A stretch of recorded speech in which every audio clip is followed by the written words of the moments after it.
And now, Jalen and Jacoby on ESPN Radio. When I pop the trunk, head the dirt. Y'all pop the trunk, I pop the hood. Now act stupid, I'll pop the trunk. Now give me your boom. He is Jalen Rose. What up, Doe? I'm David Jacoby.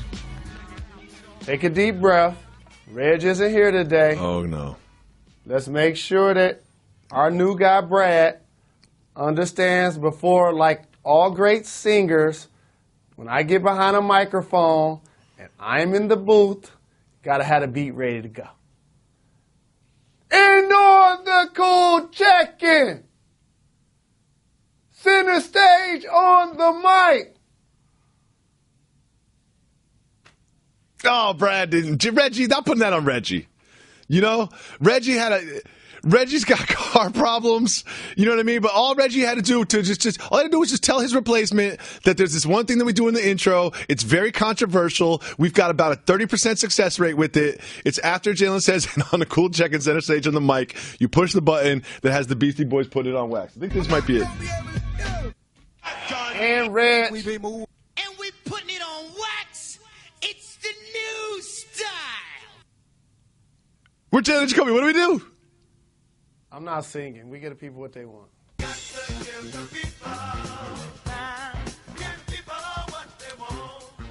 Hit the brakes. Hit the brakes to start the show. I want to talk to start the show. Jalen, one of the things I learned, and you learned a lot playing 13 years of NBA basketball, not just about basketball, but about life. I learned a lot playing 20 years of rec league mediocre basketball. And one thing I learned is I was always so quick to criticize my teammates after games, especially criticize people that play my position. After loss, you get frustrated. Why did he do that? Why does he shoot so much? Why does he continue to do this? Blah, blah, blah. One time I remember walking out of the gym, the Trevor Day School in the Upper West Side, saying to myself, I'm always so quick to criticize everybody else after these losses, but I really need to look in the mirror and criticize myself first. That's where I need to go with this. And I've got, within arm's reach, this button that makes this noise. And we putting it on wax. It's the new style. So life lesson for all Jalen and Jacoby listeners. I was so quick to call out Reg for not supplying Brad with the right information. So quick to call out Brad for not being prepared. When really, I had the ability to solve that problem myself and I did not. That's on me. Now I'll hit the brakes. Because Reggie is now a celebrity, the third member of the program, just like I had to put it on wax that he had never seen paid in full, I have to just talk to him publicly. I've never seen a guy miss a day at work because he had car problems. Oh, no. We're doing this? When your car breaks down, you call AAA, you do whatever you got to do, you take the car to get fixed, you take a taxi, you Uber, you have somebody pick you up, you do a David Jacoby, you get on a bike, do whatever you got to do to still get to work. If I have an issue with my vehicle, guess what happens? I still do Jalen and Jacoby. No. I still do NBA Countdown. Look, I mean, first of all, Reg, I would never do this to you on wax, but A, you're not going to listen to this pod. B, Jalen already started it, so I'm blaming him. He texted me at 9:19 like he got a flat tire in the morning. It's now the afternoon. It's a flat tire. Like, what do you mean? I understand. What is he doing? Carrying the car on his back? No, there's two types of dudes in the world, okay? There's people that can fix a flat on their own with no professional help and people that can't. I am very firmly planted in the latter, and I'm not afraid to admit that. I blame it on living in New York City for a long time. I just don't. Look, I took auto shop in high school. If I was in the desert stranded, I could figure it out. It would probably take me an hour and a half. I would hopefully have some YouTube signals, some cell signals so I could look it up on YouTube. But if I had to, without my phone, I could fix a flat tire. But in today's day and age, a flat tire is not a 6-hour problem, Reginald. We're going to have to talk to him about this tomorrow. We'll do an update on this tomorrow. But we always say we give the people what they want on this show. So what we do is we open up our phone lines. If you call 985-80-JALEN, you can leave us voicemails. We'll take them there. If you follow Jalen at Jalen and Jacoby, you can write us Twitter questions. We'll take those there. Also, you can go to reddit.com/r/Jalen and Jacoby, or just search Jalen and Jacoby Reddit. And you'll find our Reddit community. I'm on there every day checking out what people are talking about. First question we have is from Twitter. It is from Brian Smith. Soft move or boss move, eating all your fries before you eat your burger? I've done that multiple times. I'll call it a boss move. Oh, it's unfathomable to me. Because one of the things I like about a burger is its heat and its juiciness and its greasiness. I don't want it to lose any of its heat, but it takes me a while to eat all the fries. You know what I mean? Like that's a 7-minute proposal. I can't just wolf down the fries. Let me teach you something, sir. I have to teach you something. Okay. Have you eaten cold chicken? I've eaten cold everything. You've eaten cold burger? You've eaten cold pizza? Yeah, I've watched cold pizza. Let me tell you, I was on that show before. Me too. Let me tell you what you don't like cold. French fries. Now Brian has led this to an interesting conversation. Is the heat of your French fries more important than the heat of your burger? I would say yes. I would say that is absolutely true. You know what I mean? Because I like that. I like that. But you know what I'm gonna do? I'm gonna do what everybody else does. I'm gonna have a couple fries, have a couple bites, have a couple fries, have a couple bites, because that's how you eat burger and fries. I think it's what everybody does. Let's be honest. I like the way I opened up your head and your heart. You did. On that topic. Also, I have just another culinary tip for everybody out there. Something I've learned over the years. If a salad is part of your meal, whether you're at a restaurant or at a home, if you're at somebody else's house, you don't get to choose. But at your own house or a restaurant, make sure that the salad comes out first. Because if you have a salad come out at the same time you get the burger and fries, I'm not touching the salad. There's no way I'm touching it. I might have 2 forkfuls just to make myself feel like I got the money's worth. But you need the salad first by itself, so you have only the salad on an empty stomach. That's how you eat the entire salad, every single vegetable, and then you get the rest of the food. I see why we've been a successful production for 6 years via pod, radio, and television. Because we so much alike, yet so very different in intricacies. Let me just explain something to you. Okay. The person that's eating a burger and fries at the same time isn't even eating a salad. They don't go together. What I'm saying is I will oftentimes order a salad to go with my meal, but I need it to be alone and I need it to be first, or else I will not eat it, especially in my house. Like when I'm at the house, and if there is a salad that's a part of it, I will eat the salad in the bowl before I even sit down at the table to eat the rest of it. I'll just eat it while I'm walking around the house changing diapers or whatever, because that's the only time I will eat the whole salad, because it'll just sit on the table being untouched while the delicious other morsels are there for the taking. And I still go back to my original comment. The person that's eating burger and fries, because that's the example you gave, isn't eating a salad to go with it. I love these conversations, but my man Dominic on Twitter is going to steer us into a little bit more comfortable ground for the ESPN audience. Should the Cavs fire Ty Lue if their troubles continue? He's not the issue. They look like a slow basketball team. Yep. They can't rim protect. Yep. That isn't knocking down threes at a rapid rate. Yep. LeBron was terrific in the way he played at Washington. Oh, I loved it. Posting up. I loved it. Turning over both shoulders. I loved his calm, his demeanor. I loved it. He was making jump shots. And what did I get on television and say? It's great to see an all-time iconic performer put up a big game like this. But this is not a good sign for the Cavs. That's what I'm saying. It was almost like LeBron was like, listen, I can do this, but I cannot do this 50 times during the regular season. We are going to have to get team victories, but just to remind everybody while everyone's talking about the Cavs falling apart, I can get us victories, but this is not a formula for success, me taking the ball every single possession and scoring. But this is what I love about sports on every level, and why I encourage young people to play the life lessons that come with it. Because on the outside looking in, you say, the Hawks beat the Cavs? Yes, they get paid to play basketball. They're the top individuals that carry uniforms, 450 of them. Mm-hmm. And if the Cavs have weaknesses, they get exploited and they get beat. That's the way it works. If you call 985-80-JALEN, you can leave his voicemails. Ladies. Hey, ladies. You can leave us voicemails. We have exclusive Woman Crush Wednesdays where we only take voicemails from our female listeners. But until Wednesday, we have a mixed bag. Let's listen to the first voicemail. Yo, Jalen and Jacoby. What up, though? This is Stevie T calling from Tokyo. Listen every day to the podcast. Love the show. Got a football question to ask both of yo. My expat friend Leon loves the Seahawks, faux show. And I'm a longtime diehard Dolphins fanatic co. Seahawks ended last season 10-5-1 without beast mode.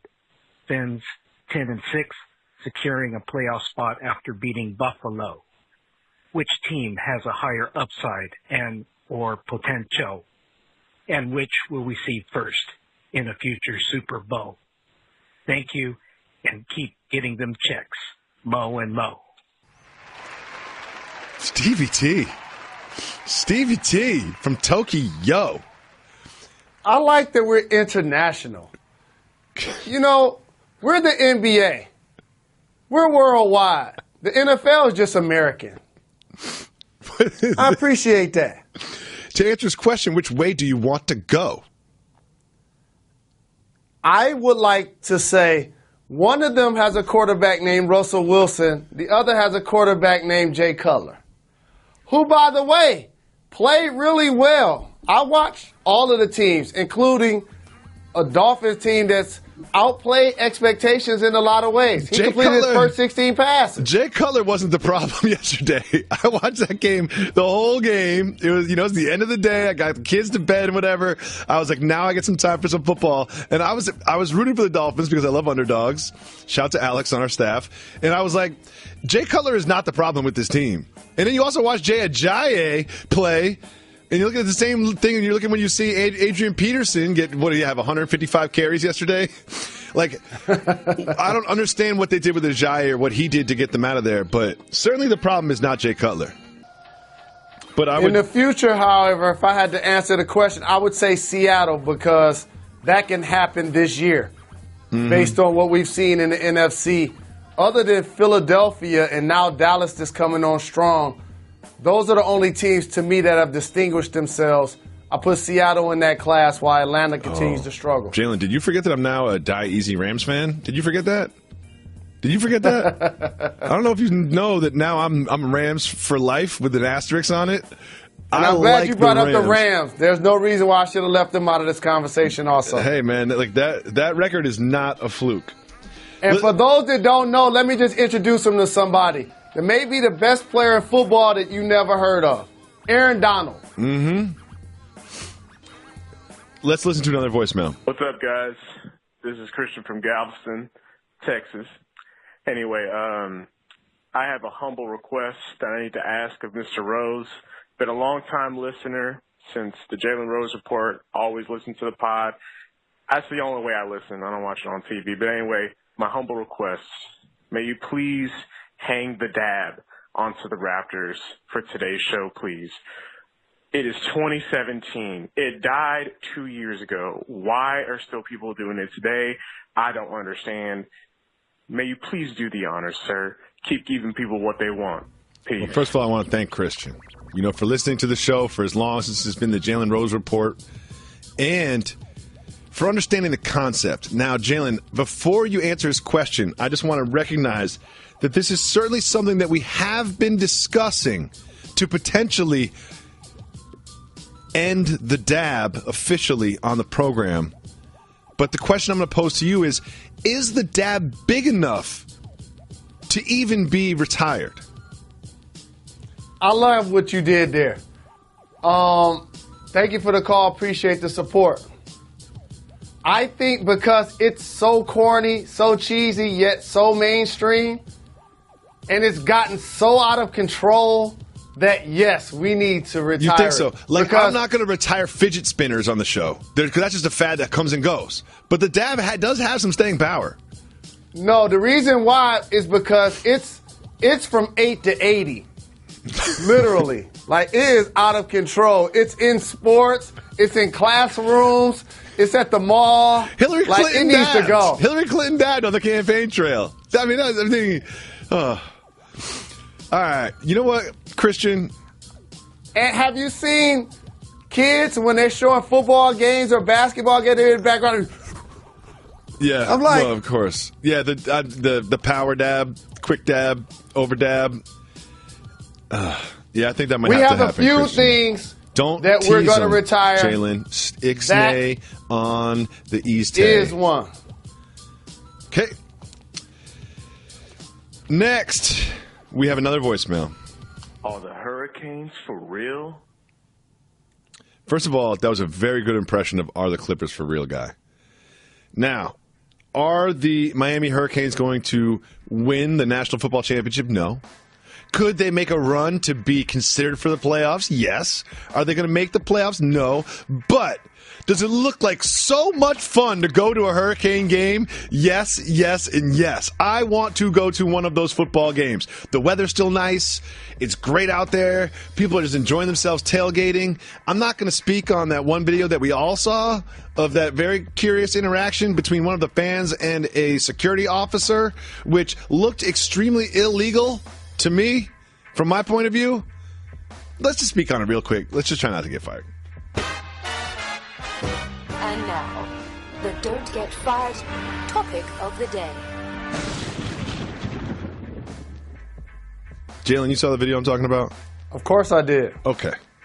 The young lady is extremely intoxicated. You're a security officer. You hear about an extremely intoxicated young lady who's starting arguments in the stands. You go down there. You find an extremely intoxicated young lady. She's extremely intoxicated. You have to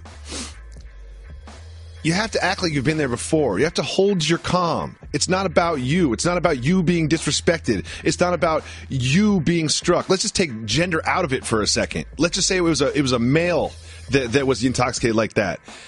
That person is intoxicated. They're not behaving appropriately. You've got 4 security guards with you. They clearly need to be contained and removed. And during that containing process, anyone who's worked that job before understands that people tend to lash out verbally and potentially physically. And you need to have the mental fortitude to understand that it's not personal and it's not about you, and that you cannot retaliate in any way, shape, or form. Whether it is a man or a woman that you are retaliating against, you cannot do that in any way, shape, or form. Now, when you add the gender back into the equation, it becomes even more disgusting, in my opinion. Your thoughts, Mr. Rose? You dropped the mic. There's nothing left for me to add. Good. I echo exactly how you feel. And yes, the U is for real. It's always a good time for me when Michigan and or the U are both in the, either one is in the top 10. It's going to be out of control the day they're both in the top 10 again. Let's give people what they want.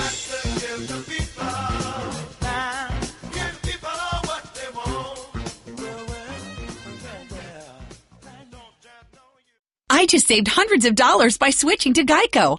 I'm so happy, I feel like I can fly. Disclaimer, you will not be able to fly by switching to Geico. This is against the laws of physics and nature. If you find yourself flying, please seek professional and or medical help immediately. In the unlikely event you find yourself flying, you might be a superhero, or a pigeon, or a superhero named Pidgewoman, who was bitten by a radioactive pigeon. If you are indeed Pidgewoman, Geico retains all licensing publishing rights in the event Pidgewoman the movie becomes a top-grossing Hollywood blockbuster. Geico. 15 minutes could save you 15% or more.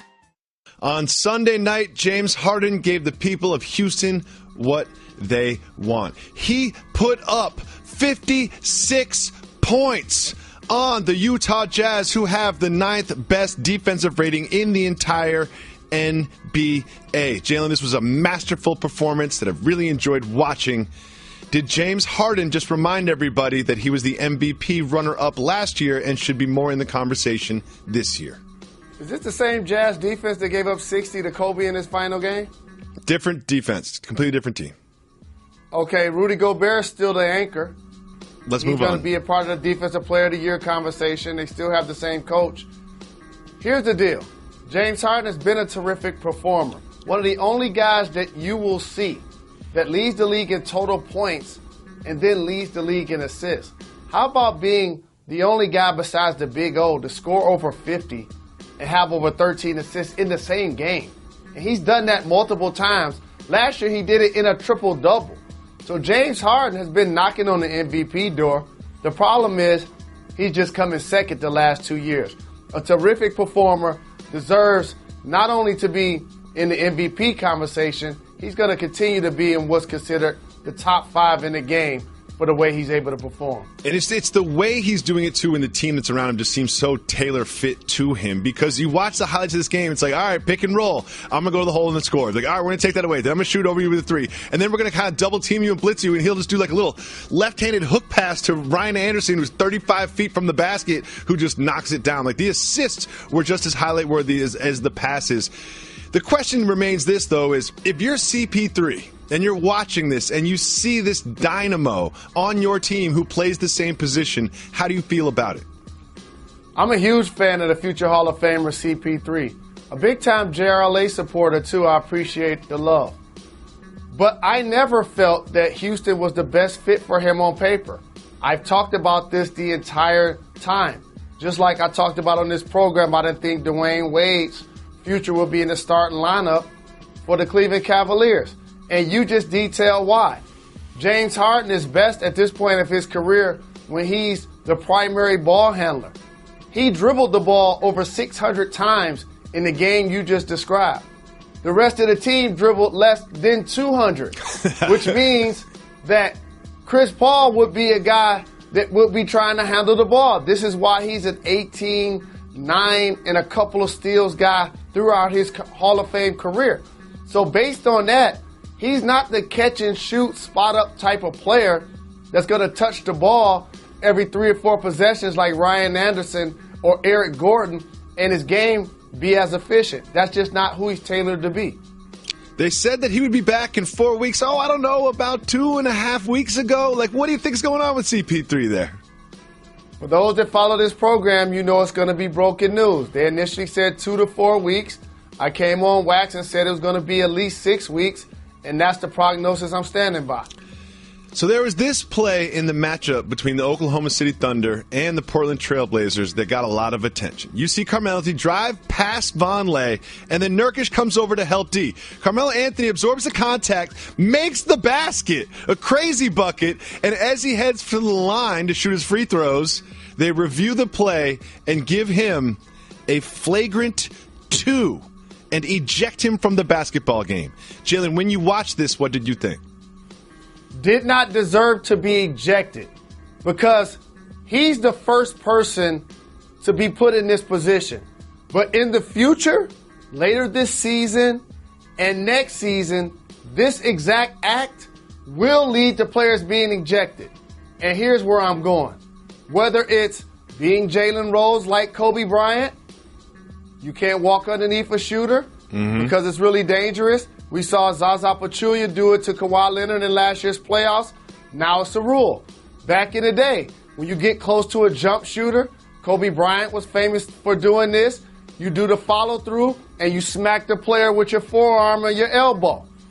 For those that haven't scored a lot of baskets, let me basically tell you what one of the all-time great scorers, Carmelo, did, who, by the way, actually made the shot.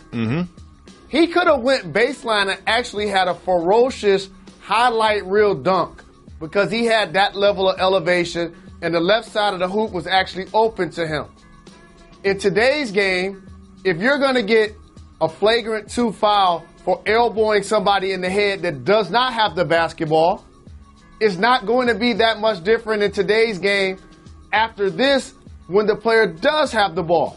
But since he was the first player to do it, I don't think he should have been ejected. He went toward Nurkic. He did not only create the contact, elbow him in the face, but he also reached out and he doubled down on it and showed the level of elevation where he still finished it, which made it a great move. So let's be honest. I understand where it came from. It should have been a flagrant 1, though, not a flagrant 2. So let's be honest. You're someone who has played in the NBA for a very long time. When you have the ball, with the ball in your hands, do you sometimes aggressively create contact with intent to get the foul and also maybe put a little damage on your opponent? I always had to do it because I was not a leaper.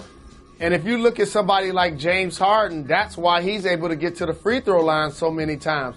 A lot of players who are able to do that, that's a level of patience. It's almost like when you see Le'Veon Bell allow his hole to open up before he actually hits it. Or Ezekiel Elliott. It's the exact same thing when you're driving towards the basket. You see where the contact's coming from. You see where the help's coming from. I'm going to create the contact because getting the bucket just isn't enough. I want the bucket and the foul. But Nurkic was in front of the hoop. So therefore, Carmelo extended, and it wasn't a normal basketball play. Let's take a listen to the league's official explanation of this call. The officials felt it was a little bit of an unnatural act, and there's a very high potential for injury. He brings his left elbow down and points it right into him and makes contact right to the middle of his face, down by his teeth. I get it. What he said was factually true, but that doesn't seem like an ejectable offense. You know what I mean? It's like that's a flagrant one. You may have tried to do it. You may not have. You made the basket. It's not like he came down with the ball and tried to get just a foul. Like he made the bucket. That should not be a flagrant 2. I'm not rolling with the explanation, but also as a former player that performed in a different era, the same goes for you as a fan. This is where the game is going. Resting healthy players, ejecting players when they have the ball, when they elbow another player. It's no different than if you're standing on the sideline and you're being trapped and you swing your elbow and you hit the person. You can't now judge the intent, because what if Nurkic would have got a bloody nose or knocked his teeth out? Then everybody would say, well, I understand why it's a flagrant. But since he made the shot, and he got ejected, this is where the officials got it wrong. They went too far the other way. So here's what's going to happen. The league is going to rescind the flagrant 2. He's going to get a flagrant 1. And in the future, when these things start to happen, like I said, don't be surprised if it's called that way. Jalen, why is Ty Lue carrying a ring around in his mouth the way Birdie carried around a razor blade? That's classic above the rim reference. Get your weight up, youngsters. Download that flick. All-time classic. With that being said, people are overreacting to this. What? It's a mint. What? That's a mint? You think it's a lifesaver? That is something I have not heard yet. Lifesavers are a bit out of style in today's day and age. That could possibly be a lifesaver, which makes it a lot less disgusting than his wedding ring. Jalen, I cannot believe you just solved this. I cannot believe what. You got props. Carrot Top got props today. Wow. Cement. I was so excited about this being his wedding ring because I fidget with my ring all the time. I take it on and off. You know, and I just like fidget and I fidget. I thought part of his oral fixation / fidgeting was to put his wedding ring in his mouth, which is absolutely disgusting. But it makes a lot of sense that it's a mint. That's just, you're old. No one eats Lifesavers anymore, Jay. It's Mentos time. Well, let me tell you what you shouldn't be doing. What's Taking that? your ring on and off when we out having adult beverages. I'm not that dude. I'm not the go to Vegas, take the ring off dude. That's not how I get down, and you know that. Next. Love you, Joy. The Atlanta Hawks. Oh, she doesn't watch. The Atlanta Hawks had one win. They had won one basketball game before going into Cleveland to face Ty Lue, his Mints, and the Cleveland Cavaliers. Guess how many wins they have now, Jalen Rose? I like what you did there. They have one. They have 2 wins after going into Cleveland. And after another collapse, after another meeting, after another news story, Dwayne Wade had this to say about his team's starts. It's no secret we're starting games off awful, terrible, and they got it going early, and the effort, the focus just wasn't there. Our first unit, we got to start off better. We got to, I want one time for the first unit to get on the second unit because we blew a lead. I'm waiting for that day to happen. He's just sitting there laughing at the first unit, creating division between the two. Why is he doing this, Jalen Rose? I'm really surprised he handled it this way. And not only did he mention it, he doubled down 2 more times on it. This is something, as the leader of the Miami Heat, he would have never done. We started to see traits like this happen in Chicago, and hindsight is always 20/20. This is one of those press conferences where you go into the locker room and you apologize to the squad. I guarantee you, behind the curtain, he makes sure, as one of the leaders of the squad, a future Hall of Famer, LeBron James's brother, that came there to run with the squad, who, by the way, not only is a part of a power couple, which we endorse on this show, he started off in the starting lineup. He did. So therefore, you can't be the guy that gets taken out of the starting lineup and then you take shots at the starting lineup. And then you say, I'm waiting on the day where the starters can get on us for blowing the lead. He sounds salty. Like he does this uninterrupted video where he pours out his soul saying, I just want to help. I just want to be a part of the solution. That doesn't seem like being part of the solution, Mr. Wade. And let me just also put this on wax. That officially acknowledges that when he said he doesn't mind being a substitute for the Cleveland Cavaliers, that he wasn't being genuine. Oh, yeah. He definitely minds. Also, Kevin Love is now saying that Dwayne Wade is right to criticize the starting unit. What do you think about that wrinkle, that Love is co-signing this behavior?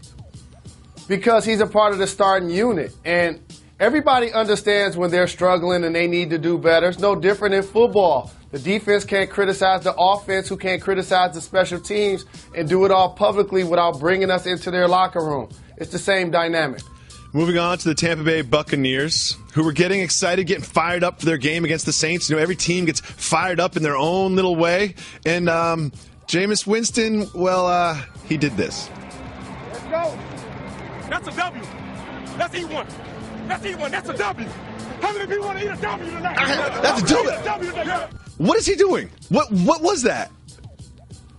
First and foremost, hold on. Wait, hold on. What's happening? Jalen, you okay? Roger Goodell's on the phone. Jameis Winston. Oh, that's a failed test. That's a failed test. No question about it. So just send the FedEx to his house, take the money out of his check for a couple of reasons. You could tell he was on one, and look at how it ends. This is what I always talk about. The energy you are is the energy that you breathe. He started off the game with that, talking about let's eat a W. First off, nobody wants you to lick their fingers and give them daps. Second, he tried to do that, and the dude was looking at him like, I'm good. The next thing is, you're actually the quarterback. You're the leader. We don't want you throwing us the football after you've been licking your fingers. And lastly, that just don't even make sense what you were doing. That's number one. Here's why it makes sense. Here's why it makes sense, Jalen. If you put two crab legs together, you get a W. I see where you went there. I like that. It was okay. But here's the other reason why you can't do that. The Tampa Bay Buccaneers was one of those squads that coming into the year, people wanted to get ahead of the bandwagon and pick them to do big things, talk about their offseason acquisitions on both sides of the football. Well, they're not meeting expectations. 2-6. And as a quarterback, he's not playing the way that we anticipated after the hard knocks and all of those things happened in the offseason. Well, so now, when you're not playing that well, it ends up the way it did at the end of the game, where you're frustrated, you're pointing at a player for another team. Mike Evans comes to have your back because he's frustrated also. Now, all of a sudden, he's suspended for a game. Jameis Winston is being shelved because of a shoulder injury for a few weeks. It's all bad for the Tampa Bay Buccaneers if their hopes was to make the playoffs and meet expectations. Jalen Rose, it is time for soft move or boss move. In Sunday's game against the Cowboys, the Chiefs' Travis Kelce scored a touchdown. It is the Chiefs and Kelce running an imaginary potato sack race. Some people have celebrated this. It caused a debate in the Jalen Jacoby staff. So you settle it, Jalen. Potato sack race, soft move or boss move? I was watching the Chiefs to see if they were going to be able to take care of the business against the Dallas Cowboys. A disappointing loss, first and foremost. I was paying attention, really cheering for the fact Kelce scored because he's on my fantasy team. Disappointed that Tony Romo had the audacity to take a shot at Deion Sanders, who I will not deal with any slander surrounding the all-time great's name.